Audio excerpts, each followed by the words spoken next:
ريما حسن، علاش قلتي باللي الجزائر هي مكة الثوار والحرية؟ Bon, déjà, il faut resituer le fait que c'est pas mes termes à moi, hein, c'est les termes de Amilcar Cabral, qui est un Guinéen qui a utilisé pour la première fois le terme de la Mecque des révolutionnaires. Et donc, il y a même un documentaire que je recommande sur Arte, un très beau documentaire sur ça, qui a ce titre-là. C'est une référence qui est faite à la lutte qui a été celle du peuple algérien, qui fait écho à celle de nombreux peuples qui ont été opprimés. Et pendant un certain nombre d'années, l'Algérie a été une terre d'accueil pour les mouvements d'indépendance, pour les luttes décoloniales. Et donc, on arrive toujours dans un pays avec ce qu'on est. Moi, j'arrive pour la première fois en Algérie aussi avec ce que je suis, à savoir une réfugiée palestinienne qui est attachée à la lutte du peuple palestinien, qui porte cette lutte aussi dans mes engagements.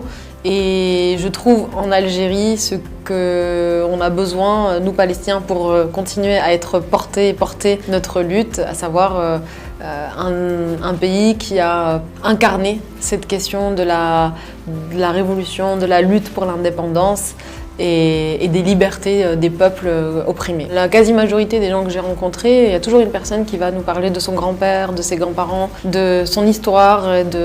Et donc c'est très très présent encore, c'est une histoire qui est récente. Et forcément, quand on arrive dans ce pays, on est forcément imprégné de ça et on vient se ressourcer aussi. Enfin, moi, je vis aussi comme ça. On vient se ressourcer dans l'héritage, le digne héritage de la lutte et de la révolution algérienne. Un lieu, je crois, où on peut ressentir ça, c'est à la Casbah, et c'est pour ça que c'est aussi le premier lieu que j'ai visité.